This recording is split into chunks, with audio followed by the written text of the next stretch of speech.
What is going on, everybody? Welcome back. Justin here, and welcome to the exciting first episode of my new series, It Came From 92, where I'll be taking a deep dive into my favorite movies of the year 1992. Now, this It Came From series will be encapsulating the entire decade of the 90s as I break down my favorite films year by year. I already kicked off the It Came From 94 series with its first episode with Brain Scan. So I hope you guys like this new series, this new format idea. I'm going to be going through every single year of the 90s, and it's just going to be a new series for each year. So I'm really excited about this series. I hope you guys are too. Give it a like if you dig it. And I could not be more excited to kick off the year of 1992 in this series with one of my favorite movies of all time. If you've seen it, you know you love it, and if you haven't, I hope I can introduce you to this amazing film. It's a movie that I've wanted to talk about ever since I started my channel over a year ago. The blackest of black comedies, Death Becomes Her, starring Bruce Willis, Meryl Streep, Goldie Hawn, directed by the great Robert Zemeckis. This movie is absolutely incredible. Essentially, the movie follows the story of two very old friends, Madeline and Helen, or Mad and Hell as they call each other. Mad Hell! Madeline, played by Meryl Streep, is this actress who was once really popular in Hollywood, whose star is fading. Is that someone? It's Madeline Ashton. Oh, she was a big star in the 60s.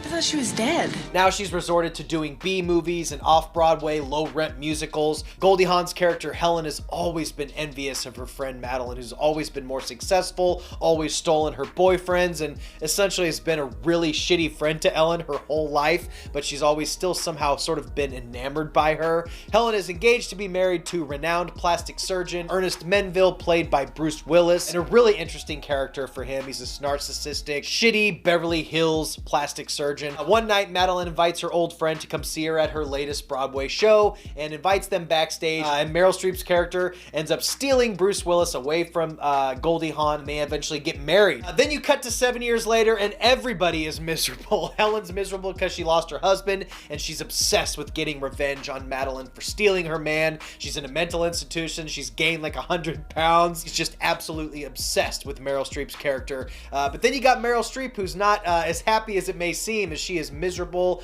Her looks are declining. She's depressed. Her and Bruce Willis are in this miserable marriage. He's like a shell of what he once was. He's a horrible alcoholic.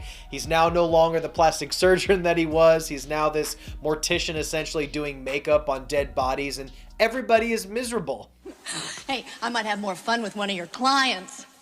At least I'd know I'd be getting something stiff in there. And without giving away just a bunch of really amazing scenes at the beginning of the first act of this movie, they essentially find the fountain of youth, a serum that makes them both live forever. And at first, it seems to be working really well. They look amazing, they're youthful, their life is going great, but all that glitters is not gold, and maybe living forever isn't what it cracked up to be. And they essentially deteriorate and fall apart, and their egos and their narcissism, they basically destroy each other throughout the course of this movie. Mentally and like literally and physically, they blow holes in each other, they break each other's necks, they fall apart, they peel, they rot, and by the end of the movie they find out that maybe beauty doesn't last forever. Now, what's interesting about Death Becomes Her and a lot of the movies that came out of the early and mid 90s were that you had these top tier directors, the biggest actors and actresses in the world, doing these insanely outlandish, bizarre movies at really high budgets and wide releases. This movie cost over $50 million to make, and it's essentially a $50 million B movie, something you don't see too often. The biggest stars in the world at the time doing really interesting projects. Tom Cruise comes to mind in the 90s when I think of people who really took chances. Of course, you don't see Tom Cruise taking chances like he did in the 90s, but back in the day he did. You had him in Stanley Kubrick's Eyes Wide Shut, Cameron Crowe's Vanilla Sky, working with Paul Thomas Anderson for Magnolia, Interview with the Vampire. You had interesting directors really taking chances. And of course, Robert Zemeckis, one of the most prolific directors in Hollywood that made some amazing films in the 90s, including Death Becomes Her, but also Forrest Gump and Castaway and all three Back to the Future movies. He did Who Framed Roger Rabbit. Robert Zemeckis directed this movie. He did it for $50 million, which is an extremely high budget for a bizarre movie like this. It ended up grossing almost $150 million. This movie was profitable. The screenwriters of Death Becomes Her had a really hard time trying to get this script off the ground. It was just too bizarre for a lot of filmmakers or studios to take the chance on, so it really took a director at the top of his game with enough clout in Hollywood to make that happen, and that was Robert Zemeckis. And you got to think, at this time, he was one of the biggest directors in Hollywood, coming off the heels of the Back to the Future movies, Who Framed Roger Rabbit, Romancing the Stone. Robert Zemeckis was a big deal. He still is a big deal, but it took him reading the script, seeing something in it, knowing he could elevate the material and make this a really special movie, and he was able to do it, and he assembled quite a team. Cinematographer Dean Cundey was the cinematographer on this film. He did a lot of John Carpenter stuff, including Halloween, The Thing, Escape from New York. He worked with Steven Spielberg on Hook and Jurassic Park. He did Psycho 2, Who Framed Roger Rabbit, Nothing But Trouble, Roadhouse. The list goes on and on. He actually won an Oscar for cinematography in Roger Rabbit. He made this movie look absolutely beautiful, especially the lighting. It just looks incredible. Robert Zemeckis also hired Alan Silvestri to do the score. It's really a bombastic and big and wild.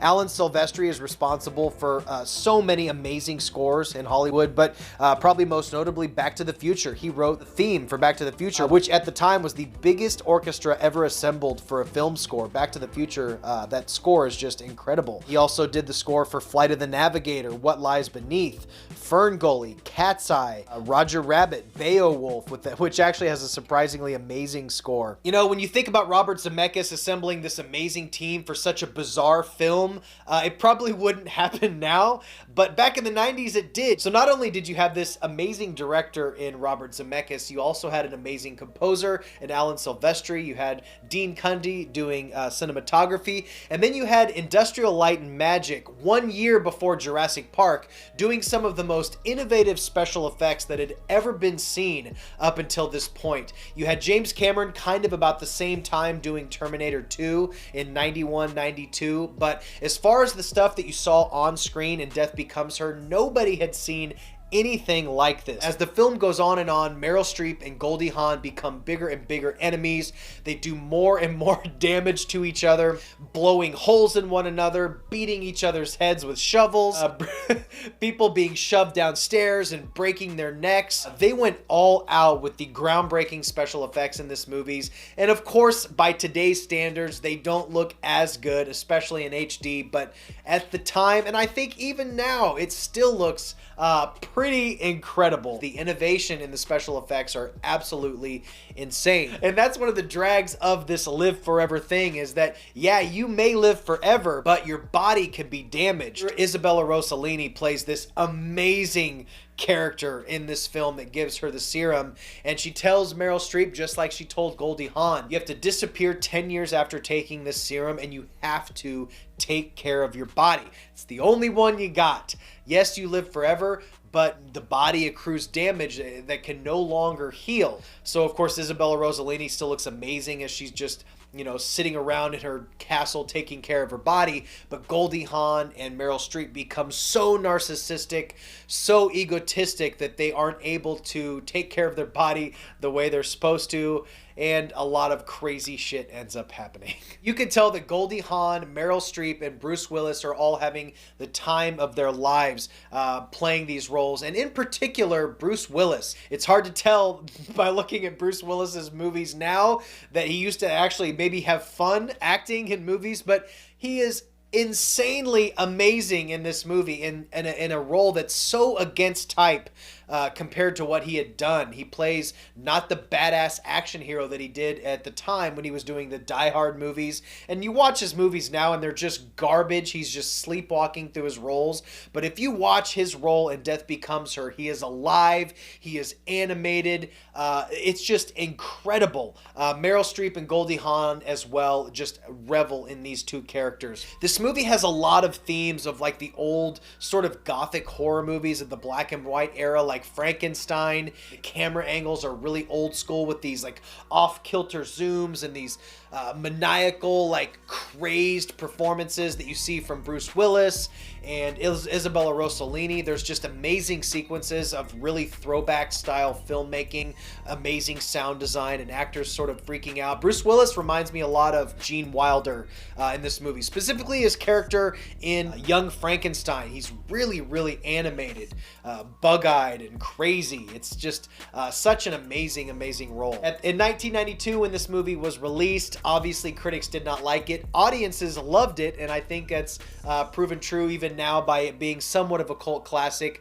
I really hope that this movie eventually has a little bit more of a cult status. Obviously, it has some cult status being that Scream Factory released it on Blu-ray. I would love to see more people watch this movie. If you have not seen Death Becomes Her, I highly, highly recommend checking this movie out. It's completely bizarre. Horror fans will love it. I wish they made more movies like this. So, you know, human beings were meant to live and die in a certain way. The minute you try to manipulate or interrupt or cheat that natural process in any way, the law of unintentional consequences will come around to bite you in the ass. So as you get older, I guess you just gotta make the best with what you have. Guys, I think we're done here. I highly recommend checking out Death Becomes Her. I highly recommend picking up this edition from Scream Factory and checking out Death Becomes Her. You won't regret it. Thank you so much, as always, for watching. Stay tuned for more episodes in my It Came From 92 series and my It Came From